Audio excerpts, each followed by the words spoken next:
a reasonable expectation that we'd tighten up border controls and that fewer people would come. That is why Brexit passed. And therefore, that puts you in the same place as those politicians who said I wasn't in charge. If I'd been given responsibility for making Brexit happen, right, in the general election, I stood aside in over 300 seats to give Boris Johnson a free run, to get Brexit over the line, delivered. But be in no doubt, we are in charge of these things. Brexit gives us self-government. That doesn't guarantee success, but it does mean we're in charge. When BBC hosts faced Nigel Farage on live TV, it was clear they had done their homework on Brexit. They came prepared to challenge him, to trip him up with tough questions on Brexit. The host questioned Nigel Farage about the perceived failures of Brexit, insinuating that he bore responsibility for the economic and political struggles post-Brexit.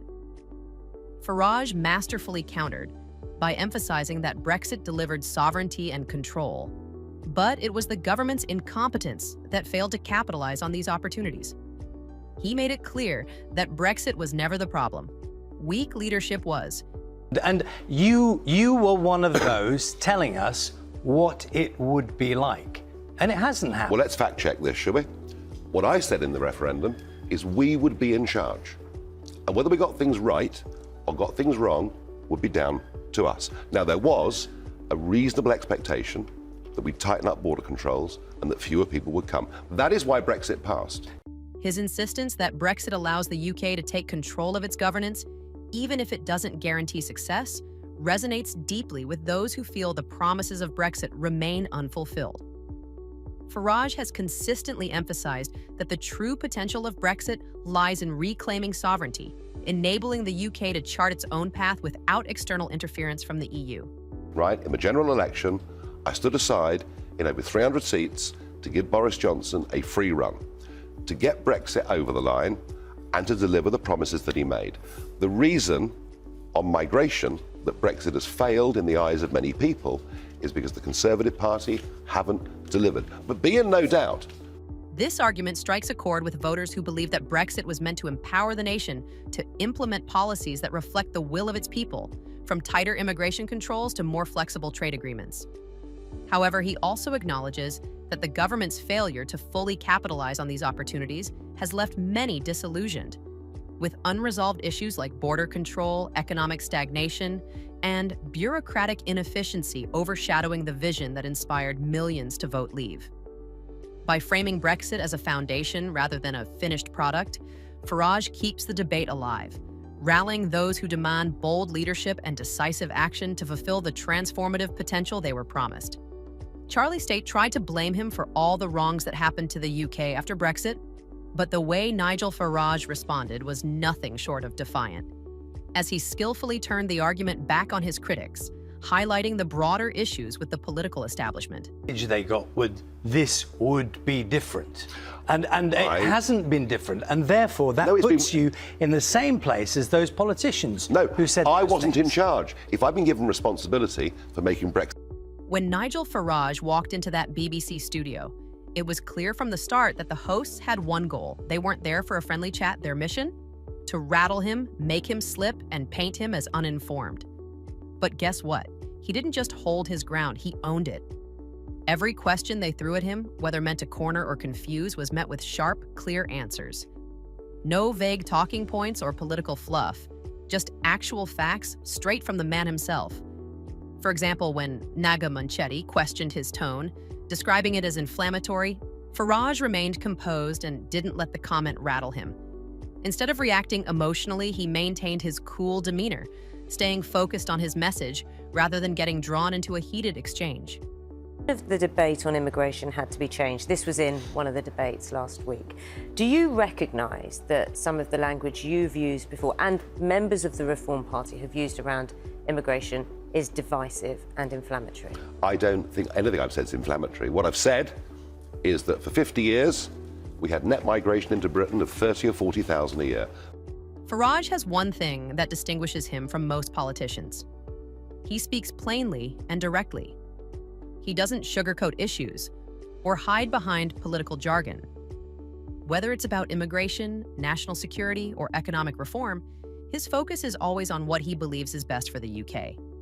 Take immigration, for example. While others dodge the topic or dance around numbers, Farage confronts it head-on. He doesn't just state problems, he backs them with data. That straightforwardness is rare in politics today. And it's why so many people see him as the man to lead the country. Under a Conservative government, net migration is running at 750,000 people every year. For example, we have to provide a new home every 2 minutes in this country just to deal with net migration. I've argued that our infrastructure is crumbling. This direct and straightforward argument didn't sit well with Naga Munchetty. In an attempt to steer the conversation, she shifted focus by pressing him on the sources of his claims, trying to challenge his statements and regain control of the interview. Farage calmly addressed her question, appearing fully prepared as if he had anticipated it all along.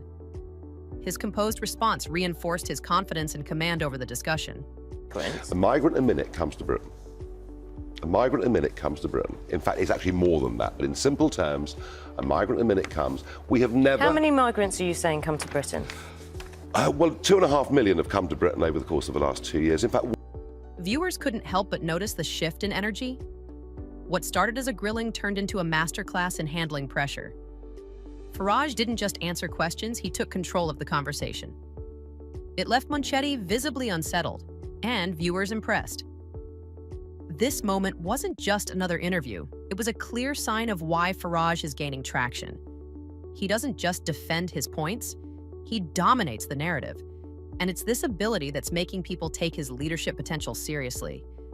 He also pointed to the economic consequences of Brexit, which remain a contentious topic.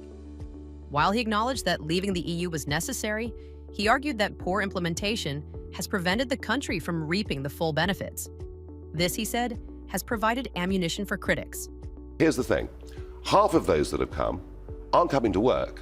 They're coming as dependents. Where did you get that figure? 52% that have come as dependents. We've even allowed 125,000 Who in the future could work, yeah? Children don't come over here and not work, do they? This is making us poorer. It's very interesting. Everyone says we need net migration for GDP, the size of the national cake. Actually, GDP per capita, per person, has fallen for the last 6 consecutive quarters.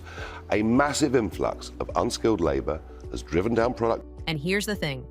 The more they pushed, the calmer he seemed. The harder they tried to trip him up, the stronger his responses became.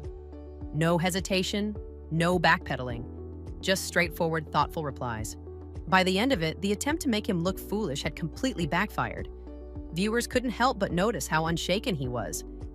It was a moment that left people wondering, could this be the kind of leadership the country needs? The fact that young kids can't get houses, the fact that rents are up over 20% so over the last 3 years. You're blaming migrants I'm blaming the population explosion. It's as simple as that. The Conservatives promised in the last 4 manifestos to reduce the level of net migration. In fact, in 3 of them, they promised to tens of thousands a year. It is now 750,000. That is a complete breach of trust with the... His straightforward stance on issues like immigration and national reforms is resonating with a frustrated public. He's presenting himself as the voice of reason in a messy political environment.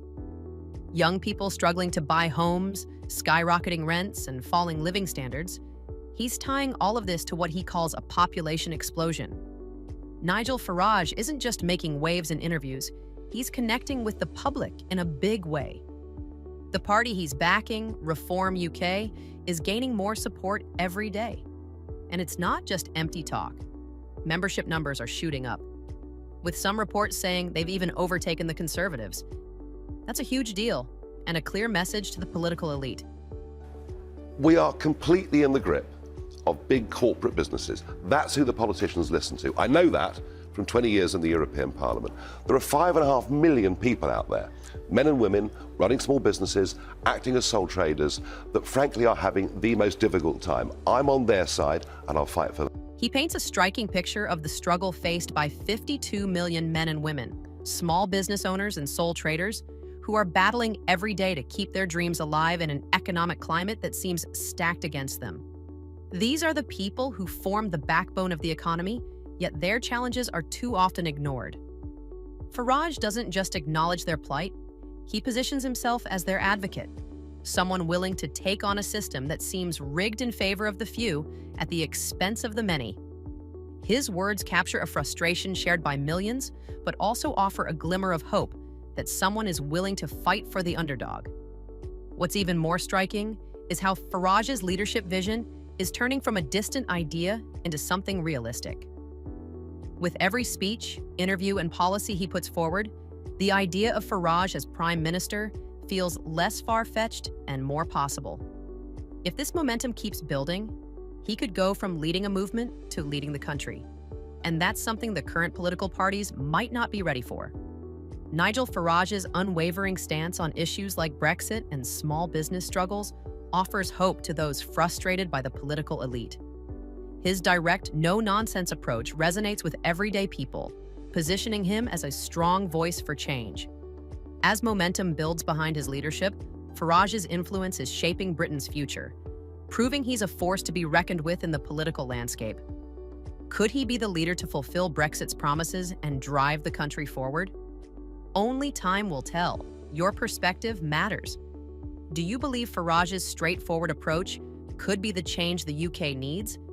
Do you think Farage has the potential to reshape Britain's future? If you found this video insightful, don't forget to subscribe and hit the notification bell for updates on similar stories. Share your thoughts in the comments below. Your voice matters in these discussions. See you next time.